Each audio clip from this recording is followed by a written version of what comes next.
Sparta did not emerge as a typical city of ancient Greece. While other polis developed around trade, art, and maritime expansion, Sparta followed a radically different path, shaped by its isolated geography and a constant need for survival. Located in the region of Laconia in the southern Peloponnese, the city was surrounded by mountains that limited external contact, creating a closed, nearly impenetrable environment.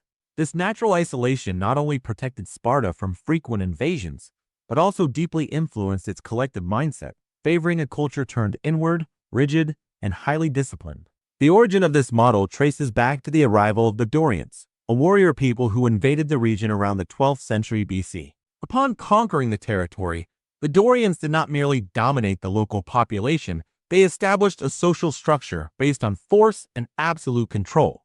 Unlike other regions where cultural integration occurred gradually, in Sparta domination was maintained through a system of continuous oppression, especially over the Helots, the subjugated population that would become the economic foundation of the city. Over the following centuries, Sparta evolved into a society entirely shaped by war. According to tradition, a legendary lawgiver named Lycurgus was responsible for establishing the foundations of the Spartan system. Although his existence is debated by historians, the set of laws and customs attributed to him defined one of the most rigid social structures ever recorded in antiquity. These reforms completely reorganized life in Sparta, eliminating internal inequalities among Spartan citizens and creating a collective system where the individual existed only as part of the state. Land was redistributed among citizens, luxury was forbidden, and education came under state control, with the purpose of producing soldiers above all else. This model did not arise by case century at the Catena. Chance. Sparta lived under a constant threat of internal revolt. The Helots, who vastly outnumbered Spartan citizens, were kept under permanent surveillance. Any sign of rebellion could mean the collapse of the city. To prevent this, Sparta transformed its entire male population into an active military force, ready to act at any moment. War ceased to be an occasional event and became a permanent state of society. By the early 5th century BC, around 500 BC, Sparta had already established itself as a regional power.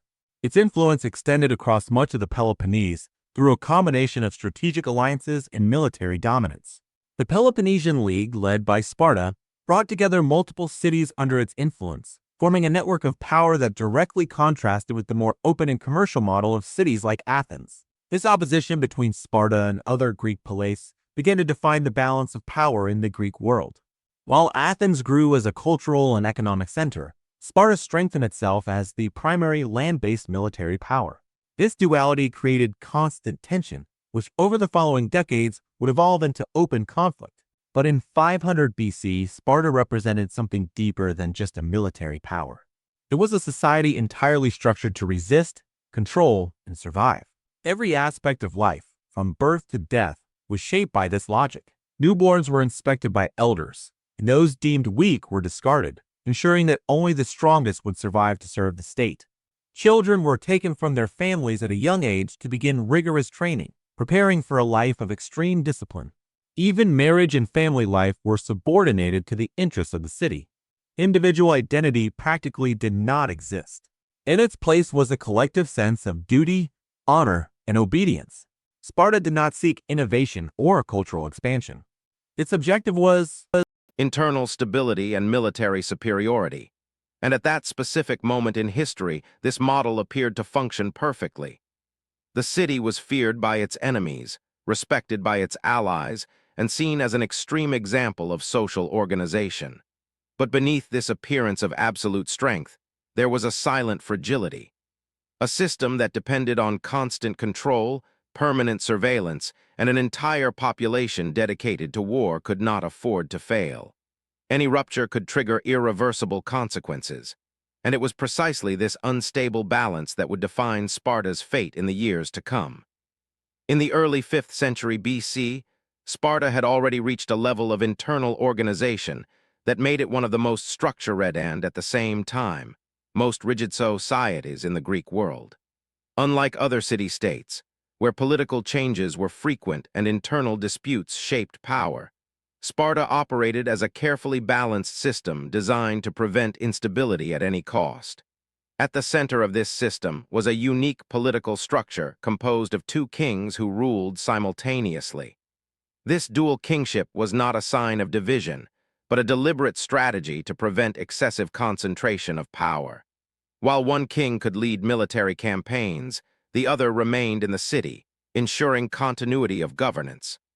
Above them, true control rested in the hands of the Council of Elders, known as the Gerousia, composed of citizens over 60 years old. This council held the authority to propose laws and influence critical decisions, functioning as a force of stability and tradition.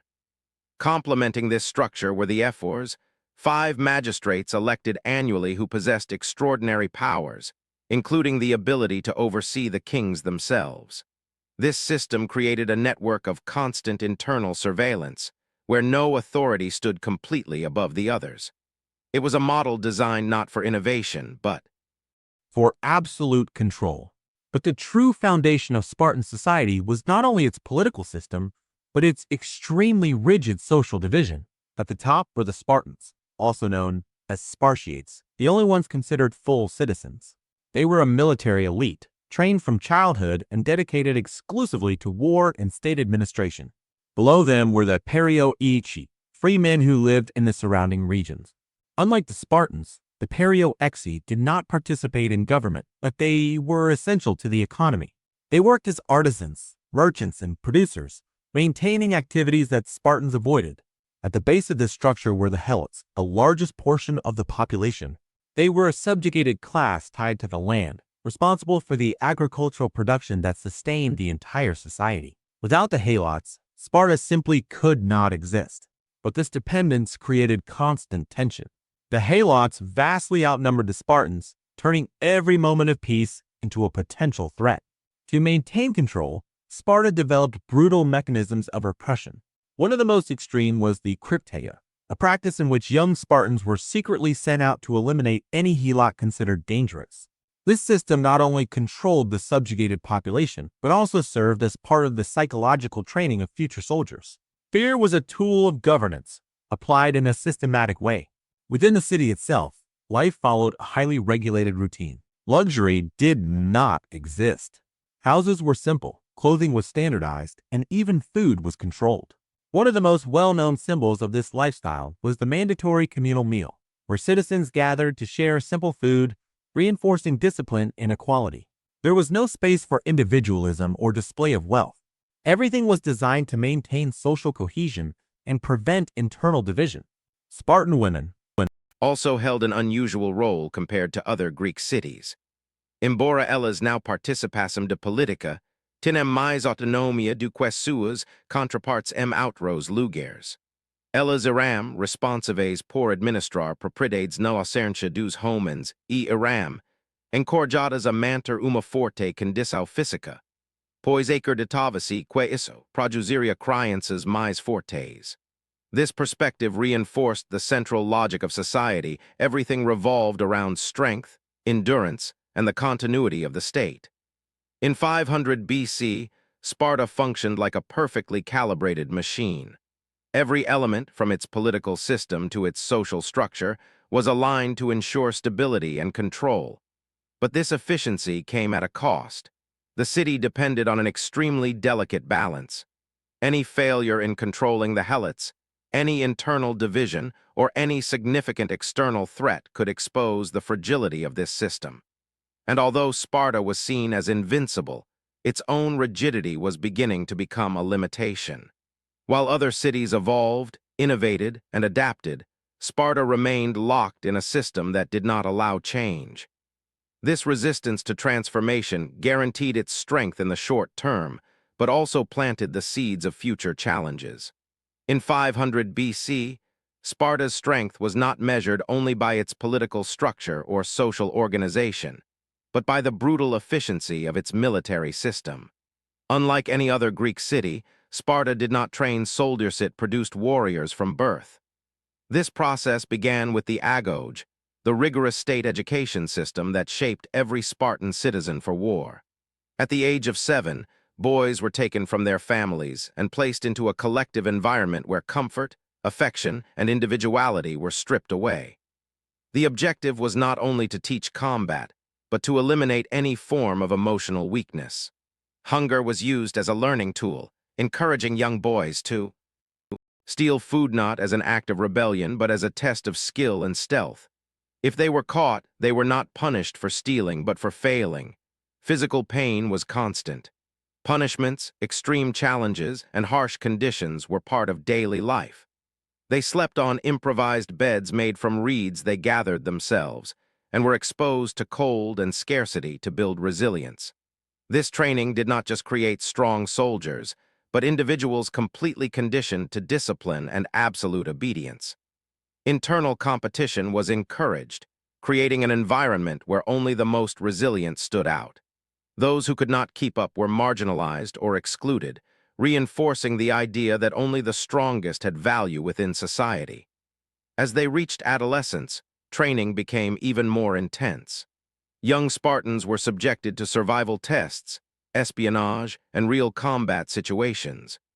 It was at this stage that some took part in the crypteia, operating independently and often eliminating helots considered threats. This practice not only reinforced social control, but also prepared warriors for unconventional warfare. By the age of 20, a Spartan was already considered an active soldier. However, his training was never truly complete. Discipline continued throughout adult life. Even after marriage, men remained in collective barracks until the age of 30, always prioritizing military life over family life. The Spartan army was structured around the phalanx, a highly organized combat formation in which each soldier depended directly on the others. Shields aligned, spears pointed forward, and synchronized movement created a nearly impenetrable wall.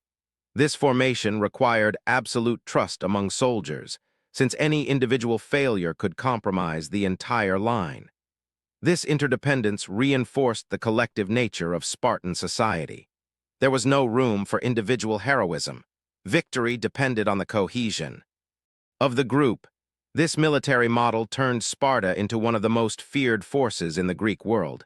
Its reputation was not based only on victories, but on consistency. Sparta was not unpredictable, it was inevitable. When its armies marched, there was an almost certain expectation of dominance.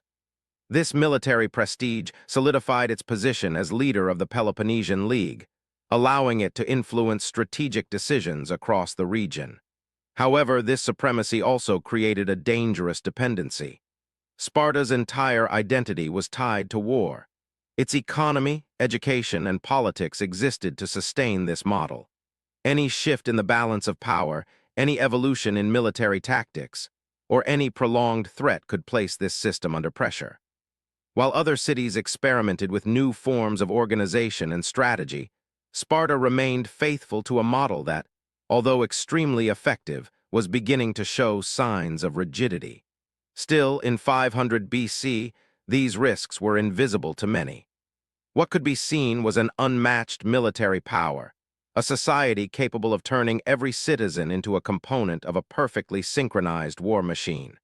But this same efficiency began to raise a silent question: how long can a city survive when everything in its structure depends entirely on war? As the 5th century BC progressed, Sparta was no longer just a regional power, it had become one of the pillars sustaining the balance of the Greek world. Its presence shaped decisions, influenced alliances, and defined limits that other cities rarely dared to cross.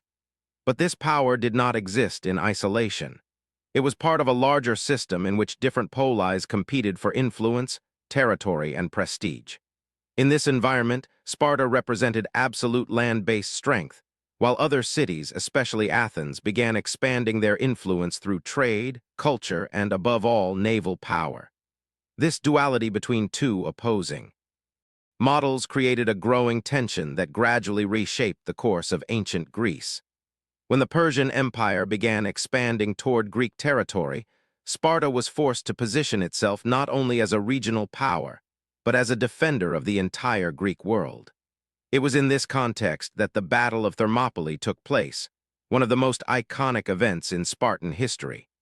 Led by King Leonidas, a small contingent of warriors faced an overwhelmingly larger Persian force. Although the battle ended in Spartan defeat, its impact was immense. The resistance displayed in that narrow mountain pass became a symbol of discipline, sacrifice, and loyalty to the state, solidifying Sparta's reputation as a society willing to stand until the very end. This episode not only strengthened its image, but also helped unify the Greek cities against a common threat. After the Persian Wars, Sparta remained one of the main military powers in Greece, but the landscape was beginning to change. While other cities rebuilt and expanded their economic and cultural influence, Sparta remained loyal to its traditional model. This resistance to change, once an advantage, was becoming a strategic limitation. Rivalry with Athens intensified, culminating in the Peloponnesian War, a prolonged conflict that completely reshaped the balance of power in Greece. For decades, Sparta issues aliados confrontarem a força naval e economica aetnians m uma guerra.